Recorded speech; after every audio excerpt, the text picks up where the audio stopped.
Good morning. Come on, guys, you can do better. There you go. There you go. Thank you. Well, it's customary for university presidents to start with a joke. Not necessarily a good joke, but a joke nevertheless. So up until this last year, before I became president, I only had to deal with food scientists and nutritionists and agricultural scientists and maybe biochemists and engineers. This is the first time I had to deal with much broader audience, so to speak. I had to deal with artists and humanities people and so on and so forth. So you all know the joke, how many ... does it take to change a light bulb, right? Some of you maybe.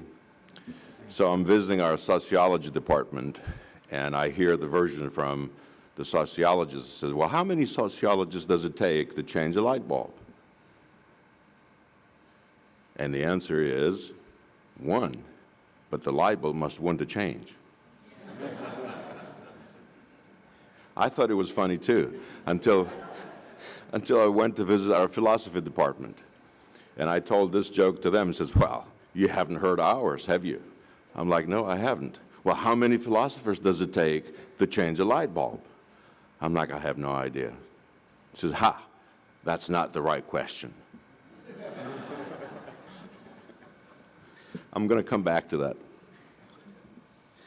Okay, let's see. So back in 2017, I was asked to do a little bit of work for the National Academy of Science, and now it's Science, Engineering, and Medicine. So, you know, all of that is put together. Foolishly, I said yes, because, you know, I was getting to the point of my career as Dean of Agriculture that I felt I know the job well enough. I can probably take on another little thing. But I don't know how many of you have worked with a lot of National Academy members, putting them all together in the same room and trying to get them to agree on things, but I did not know that. Now I do. It hasn't been a very easy task, but nevertheless, about 1.5 years later, we do have a report. And I'm going to start by briefly talking about the premises of the report before we get to the results. And a couple of things in terms of support that are important. Obviously, we had the support of 2 nonprofit organizations, 2 foundations, the Supporters of Agricultural Research and the Foundation for Food and Agricultural Research. Those were the 2 most important players here. And also we had support from NIFA, USDA, NSF, and the Department of Energy. And I do want you to notice that NIH is absent. And again, I'm going to come back to that in just a minute. You can find that report in the National Academy's website. It's an extensive report. You'll find a lot more information into that I will cover today. Here's a quick look at the committee who was part of that. Several Academy members, many public university academics, some private universities, and we had 1 individual from industry, the Robin Luge from IBM. She was an exceptional data analytics scientist from IBM, and she has really done a good job of helping the committee. So let me start by why did we do this work? When the Academy, the staff from the Academy came to me and they asked, you know, would you like to help us do this? I asked the question, why do we want to do this? Why is this important? Well, many of you know why, and I'm listing a few things here. Our food and agricultural system faces a lot of challenges today, more than we faced yesterday and probably as many as we're going to face tomorrow. It's about time we took a look at how do we resolve that from a scientific perspective. And it's not just because the population continues to increase. It's not because the middle class in China has become now bigger than the U.S. population. It's not just climate change. It's not all the different things that you see. It's a lot of things put together that have put tremendous pressure on agriculture and our food system. So that's basically the reason why the Academy decided to do that. What was the committee asked to do? And the next couple of slides are important because I want to put the premise as to why we came up with the recommendations that we did. So we were asked to define challenges, particularly the greatest challenges to the food and agricultural system, the opportunities, but scientific opportunities. We're only talking science. Knowledge gaps between the opportunity and the challenge, and what sort of research do we need to do to really close those gaps. In other words, we were asked to come up with a few scientific breakthroughs and provide some recommendations to the Academy as to how we move forward to close those gaps.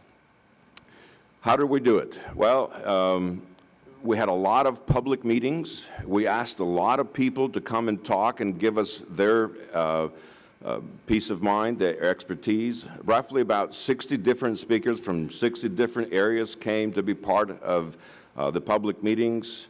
We started those in June of 2017, and we had our last one in November of that year.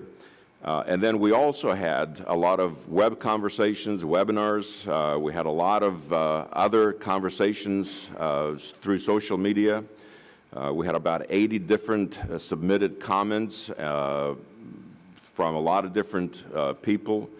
And we also conducted specific webinars for things that we didn't really know very well. We didn't have expertise within the committee. For example, we had a webinar on food science. We had a couple of food scientists on the committee, myself and somebody else, but we didn't have expertise, for example, in, whatever, let's say food flavors. So we had webinars on a lot of different areas. At the end, we put all of that together and together with a lot of information that the staff really helped put together. We had a lot of information to review. We did have some boundaries and some constraints that we had to adhere to. The biggest one was the time frame.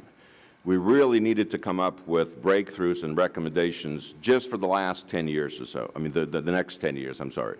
So anything we came up with needed to really be applied and have an impact by 2030. So we're not looking at 20, 30, or 50 years time frame. We're looking at 10 to 12 years time frame. And that was very important because we dropped a lot of recommendations that otherwise would have made the top. Again, we're only looking at science. We're not looking at behavioral sciences. We're not looking at social sciences. We're not looking at a lot of other things. This is hard science. And we're looking to identify breakthroughs and make some recommendations. The other part that is important here is the fact that within our scope and outside of the scope, and as you see there, we were giving the charge to really look at the U.S. food and agricultural system. The committee pushed back to that, but we were brought back and we were basically told that you will look at the U.S. system, not the global system. Now, we did do that, but at the same time, all of us understood that there isn't such a thing as a U.S. food and agricultural system without huge connections to the global system. So obviously whatever we came up with has global implications. There's no questions about it. We decided not to venture into human nutrition and the impact of food to human health, primarily because, number one, we didn't have the expertise within the committee, and number two, we didn't have the time and the money to cover all of those different areas. And that brings me back to the fact that NIH was not a sponsor. So NIH felt, in my mind, that at the time, maybe food is not as important to human health as some of us may think it is.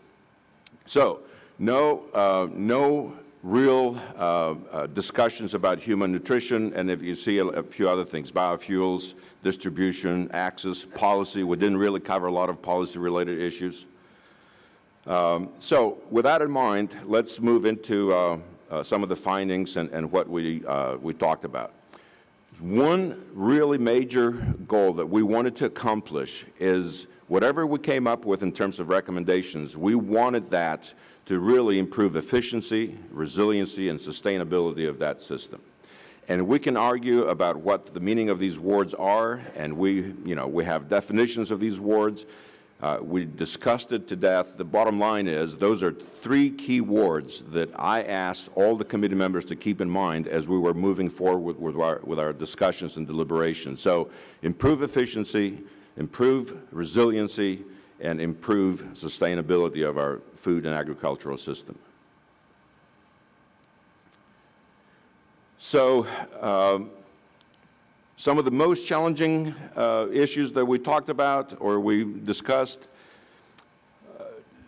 I'm putting up there some of the things that this should have come up altogether, but it's apparently not. Anyway, the bottom line is that the last one that you see there is reducing food loss and waste. We've heard a lot of conversation about that today, but it was one of the things that we looked at very, very extensively. It's a very challenging issue. It's one of the issues we need to resolve. Some of the other ones that you see there, nutrient efficiency, and we're talking about plant nutrients now, extremely important to agriculture. Soil loss, it takes hundreds of years to create or recreate soil, so it's extremely important that we maintain and not lose our soils and not degrade our soils. Genetics, we have to figure out a way to mobilize our genetic diversity for improving crops as well as animals, as you see in a minute. Water, huge issue within agriculture. We're very inefficient in using water to grow plants and to grow animals. So that was another one of the challenges that we looked at. Animal genetics, extremely important. Where, again, we can improve efficiency of growing animals quite a bit if we actually did a lot of things well. One of the things that we discussed, it was precision livestock production systems and what that means and how those can be improved. Early and rapid detection of diseases, and that goes to plant diseases as well as animal diseases, and of course, foodborne pathogens, early detection of all of those. Many of our scientists from the agricultural side, the plant side, the animal side, or food microbiologists are basically saying very similar things. You know, one of my former plant pathologists, for example, kept telling me that, John, we're just one major plant disease away from starvation, and people don't understand it. And it's very true. We can say the same thing about animal diseases. We're one major animal disease away from starvation. If you look at the report, it's really organized in a sort of a traditional way. We have a crops chapter, we have an animal chapter, we have a food chapter, but we also have soils, water, data science, and a systems approach. Those are the major parts of the report. But what I wanted to do today is just give you the 5 major breakthroughs and recommendations that really span all of those areas overall. That you can say the same thing about plants and food and animals and so on and so forth. So what are the 5 major breakthroughs? Number 1, transdisciplinary research and systems approach. Number 2, sensors and sensing technology, data science and informatics, genomics and precision breeding, and the final one is the microbiome. So let's look at each one of them separately. Number 1, transdisciplinary science and systems approach. We can't really solve any major challenges, any major problems without bringing a lot of different scientists, a lot of different perspectives, a lot of different questions together. So we have to really approach things in a much more comprehensive way than we have done in the past. Otherwise, we're not going to be able to really address those 3 major things we talked about before, to improve the efficiency, the resiliency, and the sustainability of that system. So our recommendation was to really create transdisciplinary science and systems approaches that will be funded by major agencies and prioritize those approaches to really solve, those major issues within food and agriculture. The one last point I want to say about that is if we actually did do that, if we converged a lot of different disciplines together, it will help us not only address the challenges, but really will help us ask the right questions. This goes back to the philosophy that I told you about before. That's not the right question. It will help us ask the right questions. The second thing that we felt very strongly about, it was sensors. Sensors and sensing technologies. We already have a lot of sensors that we could utilize that we're not, and also there's a tremendous promise to create new sensing technologies that could completely revolutionize the food and agricultural system. What are we talking about? We're talking about precise, accurate, and field deployable sensors. We're talking about biosensors as well as other sensors that will enable early detection, fast detection, monitoring capabilities across the whole system. So we're suggesting that we actually create an initiative to really study sensors and sensing technologies and move that forward over the next 10 years. We believe that's very, very doable. Data science and informatics. The application of data science, software tools, systems, modeling, all sorts of things. We really have a lot of tools in our disposal today that would just, even 5 or 10 years ago, didn't even exist. So let's utilize those tools to really understand the complexity of the system better and try to address and answer some of the questions that we were talking about before. The next one is genomics and precision breeding. Obviously, we all understand the complexity of this issue, and particularly, if you deal with food and nutrition, you also know the resistance or consumer resistance to GMOs and so on and so forth. But the bottom line is, right now, genetics and genomics is another tool in our scientific toolbox, and if we don't use that to really capture the ability we have to improve plants, to improve animals, to improve microbes in many respects, and to utilize that tool in order to improve efficiency, resiliency, and sustainability of our system, we're not doing anybody any favors. As a matter of fact, the committee believed it's extremely important that we figure out ways to counter a lot of the misinformation and a lot of the public mistrust out there, although we didn't go into details as to how to do that. Nevertheless, genomics, we believe, is an extremely important and valuable tool to utilize for plants, for animals, for food, for microbes, and so on and so forth. Microbiome. Now, I know most of you probably, when you hear the word microbiome, you're thinking about human microbiome. That's not necessarily the only thing we're talking about here. It is that, but it's also the microbiome that exists all around us, all throughout the environment. The interaction of microbes with plant roots, for example. The interaction of microbes in the soil with the plant itself. The interaction of the plant microbiome with the animal microbiome, and on and on and on, all the way into an integrated, very complex system of microbiota across the food and agricultural system, including humans and the human microbiome.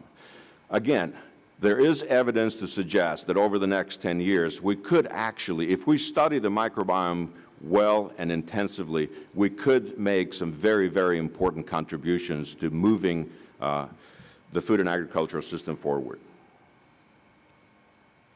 Now, those were the 5 major breakthroughs that the committee brought forward, but we had a whole slew of other things that we wanted to talk, and we separated only 4 of those as additional conclusions, if you like. And here are the 4 additional conclusions. Research infrastructure, funding for research, education and scientific workforce, and socioeconomic and other considerations. And I'm going to briefly talk about each one of those. But those are things, again, that cross a lot of the different areas that we try to cover. Plants, animals, food, water, you name it. So what are we talking about here? Well, those of you that are researchers and scientists and work in academic institutions or in government labs or in industry for that matter, you probably know that our facilities have really deteriorated. APLU, the Association for Public and Land-Grant Universities, did a study the last couple of years specifically for facilities. And they found that across the country, this is the U.S., we are roughly behind more than $1 billion worth of just repairs for facilities. Most of our research facilities in food and agriculture are falling apart. If we don't do something about replacing those facilities over the next 10 years, we will not be the leaders in food and agricultural research anymore. So this was one of the issues that the committee felt very strongly about. And together with facilities, of course, you know, we're talking about equipment, we're talking about a lot of capital that needs to go into cutting-edge research. We did manage to put a note in there about land-grant institutions, particularly about agricultural experiment stations. We believe that system is extremely important, has really driven a lot of changes within the U.S. Food and agricultural system, and we would like to continue to support that system as we move forward. However, funding for food and agriculture has declined significantly over the years, and that's both in the private as well as in the public sector. And again, this is something that we believe needs to change. Education and scientific workforce. A few years back, this was 2014 or 15 rather, there was a study that was published by Purdue University and USDA that basically projected forward for the next 5 years how many jobs we will need in the total sector, food and agriculture, within the U.S. And I believe the number was roughly about 66,000. Well, if you take all the universities that we have in this country and you put it all together and you see how many of those jobs we can fill with agricultural scientists and food scientists and all the similar professions, it will be about 35,000. So we roughly cover about 60% of the need, and this is between 2015 and 2020. The need will only increase as we move forward. So it's imperative that we figure out ways to really attract more people into food and agricultural professions.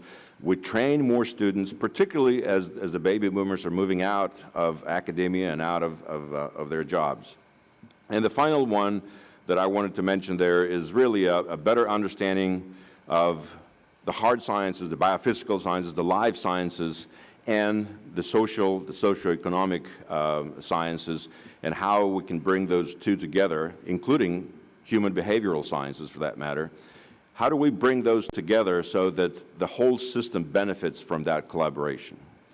So, with that, I think I covered most of what I wanted to say in good time, so we have a few minutes for questions. I'll be glad to take any questions. Thank you, John.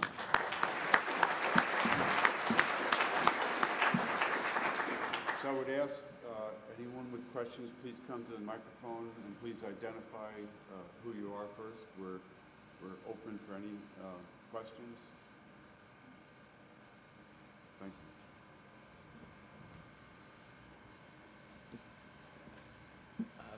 Thank you. Nancy Rawson from the Monell Chemical Senses Center. One of the best talks I've heard in a really long time. I applaud you for the work. Just tremendous work. Thank you. Thank you. Could you speak a little bit more about a couple of things? One, sort of the process going forward for where this information is going and how to start actually transferring the recommendations into implementation steps. And also, I'm particularly interested in the sensor aspect, and if you have ideas or thoughts about how to sort of move that forward specifically. Thank you. Well, thank you. Thank you for the comment and for the question. There's a lot of different approaches as how to move forward. And number one, the Academy itself is promoting this report as good as they can. Next week, for example, I'm back in D.C. working with one of those sponsor groups. I think it's the Foundation for Food and Agricultural Research, to really figure out, you know, specific steps as to how we move forward. But let me just give you some quick comments about that. The idea was that many of those breakthroughs, recommendations, suggestions will find their way into a lot of different things. For example, the Farm Bill. I was in D.C. Testifying in front of the Ag Committee, the Senate Ag Committee, about 6 months ago. So some of the ideas were supposed to go into the Farm Bill. Some of those actually did make it into the Farm Bill, so we'll see how much of that can be appropriated and how much of that can actually move forward. The other idea was that USDA, NSF, hopefully NIH, and some other government agencies will actually take that report and shape their funding priorities so that they can start funding some of those areas, sensors being one of them. So our suggestion is if a funding agency or two or three can come together, they can put significant amounts of money invested in any one of those areas so that academics, private labs, others can actually respond to those calls and figure out some ways to really make progress.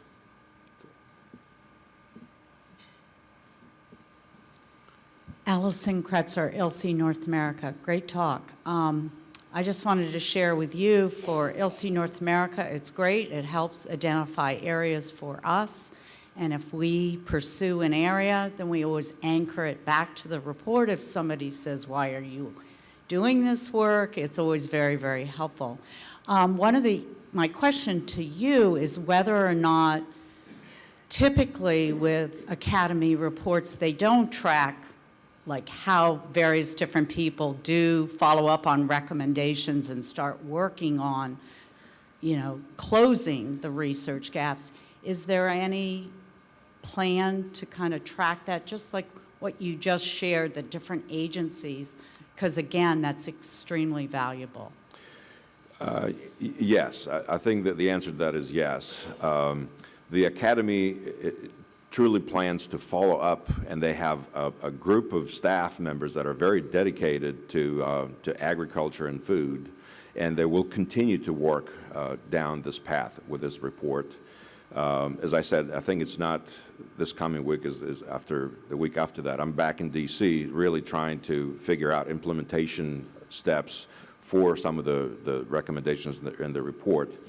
But the two not-for-profit organizations, the Supporters of Ag Research, the SOAR as they call themselves, and the Foundation for Food and Agricultural Research, those two foundations have taken that upon themselves to continue the move forward and figure out how to implement it. And I'm glad to hear that ILSI would be supporting some of the recommendations as well. The one thing I wanted to say is, and this is, I've been a food scientist for almost 40 years now, and I've worked very closely with a lot of food scientists and nutritionists, just like many of you. The one thing that I was telling the chair the other day, the one thing that I figured out as Dean of Agriculture for the last 6 years, and now as president of a university, is the opportunity for us to work with a lot of other scientists, a lot of other experts. It doesn't have to be a scientist. It's huge. Many people have interest in food. Many people have an interest in agriculture, but most people don't have the knowledge to make the right decision. And the final thing I wanted to say to that is, I think agriculture and food have been disconnected for quite some time. We need to bring those back together.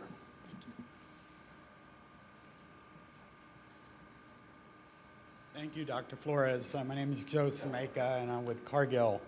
And I want to thank you for the wonderful presentation, and in particular, I want to thank you for your leadership to the food industry at large, and also with the IFT and other organizations.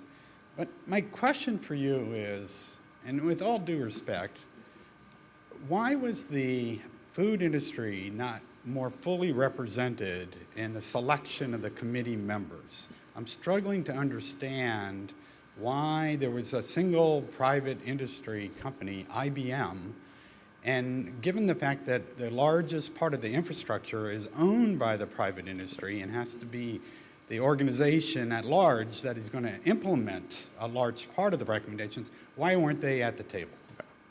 And I asked the same question of the Academy, and the answer is that we want to avoid any kind of bias. We want to avoid any kind of, the industries behind this. We want to avoid being coined as a report that supports special interests. And that's why really the majority was there were academics, many of them members of the Academy. So I didn't make that decision. If it was up to me, I would have included several people from industry, because I've worked with industry all my life. I still, consult with industry. And I know the depth of expertise and the ability that exists in the private sector. But that was the Academy's position, and they're doing very similar things across the board. This is not just food. Okay, thank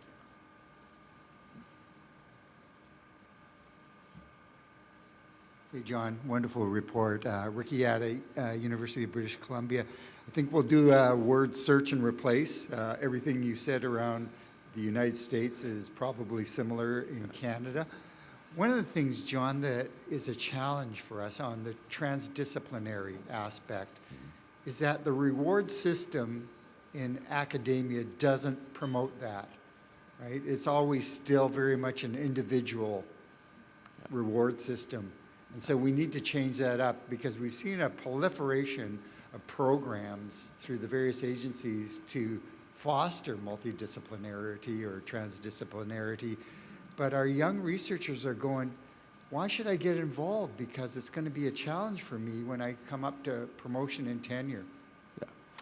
Ricky, thank you. And actually, I was talking to somebody yesterday about that. And the question was, so do we need to do away with departments? Do we need to do away with colleges? Or, And I said, no, I don't think that's the case. I understand the difficulty. Of course, we all face that difficulty. However, there is a very, not easy, but very secure way to get there. When I was department head in food science at Penn State, for example, we put a lot of multidisciplinary teams together, from people from, my department as well as other departments. And it's not just nutrition, right? I mean, you can say those two are fairly close. No, we work with a lot of different people, all the way to medical doctors and all the way to agricultural scientists, to behavioral scientists, to you name it. As dean, I had, many interdisciplinary teams that put together. But you have to really try hard. You have to lead that. And the other thing we need to do within academics, within academic institutions, is to really shift our P&T. We can't expect our young people to produce things on their own and then turn around and tell them now collaborate with people and not give them credit for that. So a little bit of mentoring and a little bit of change in our P&T procedures, I think, can go a long way.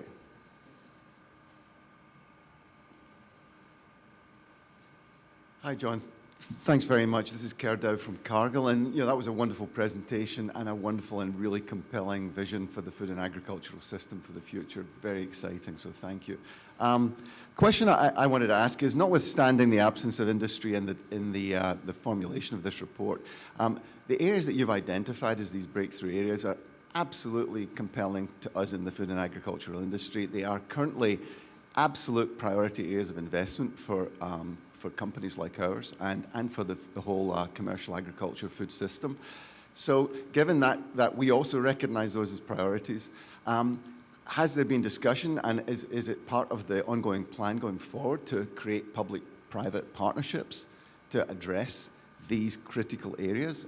And in the future, are you discussing mechanisms and how to make that happen? And I think this is a great forum to raise that question, given the whole structure of ILSI as this tripartite organization to bring these multidisciplinary groups together. So that's my question. Yeah. Carrie, you put your finger in you're asking the right question. And I think organizations like ILSI have a tremendous opportunity to step up and do exactly that. Right now, the National Academy, that's not their role. They're not going to step up and do that. However, FFR, it is a partly government, partly private supported foundation to pretty much do exactly what you're suggesting.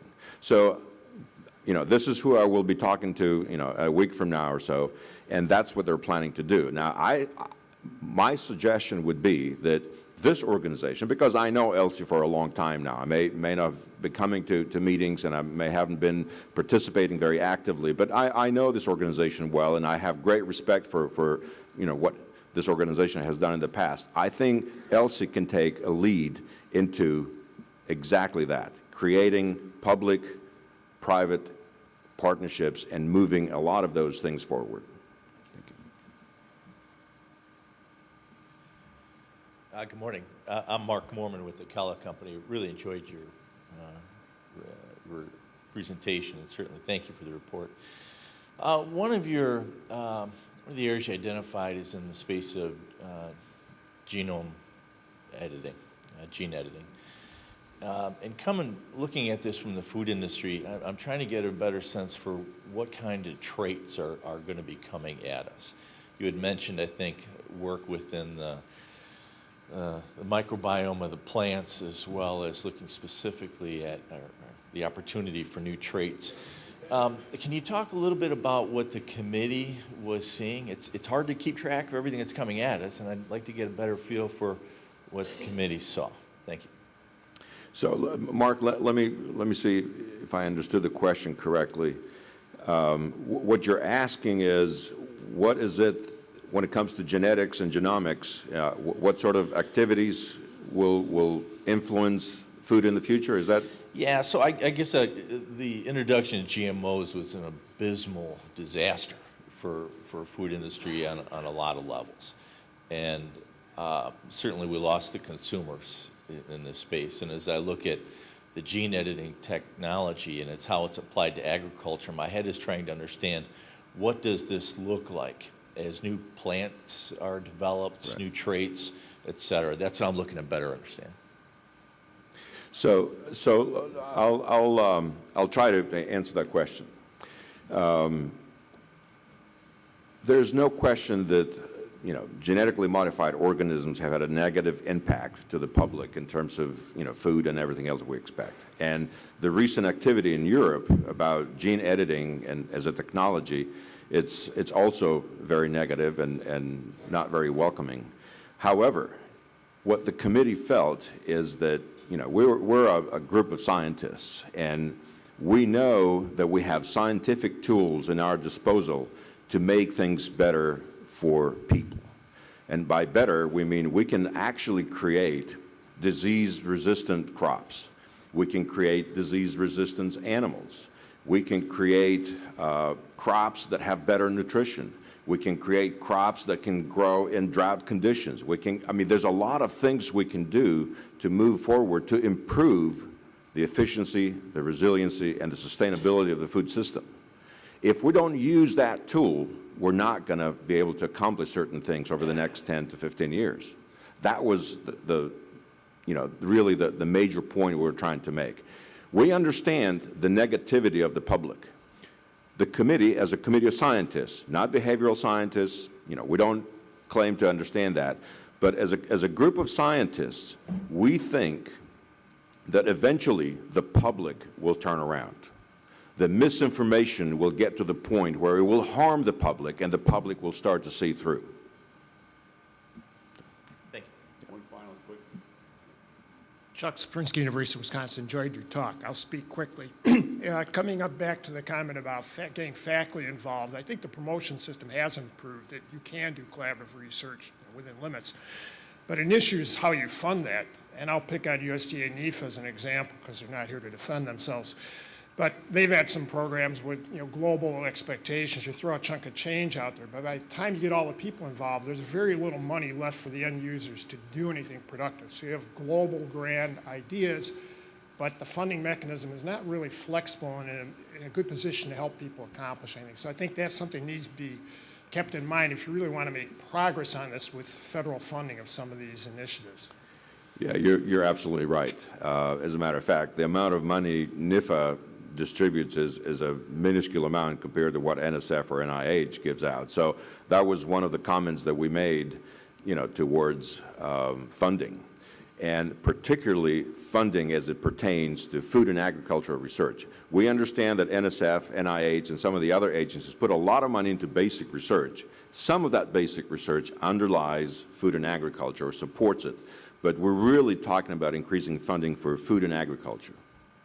And one of the reasons NIH was not part of it is because they didn't want to put any investments towards food and agriculture. NSF is much more open to that, and my hope is that collaborating with USDA and NIFA, maybe we will see some different things going forward.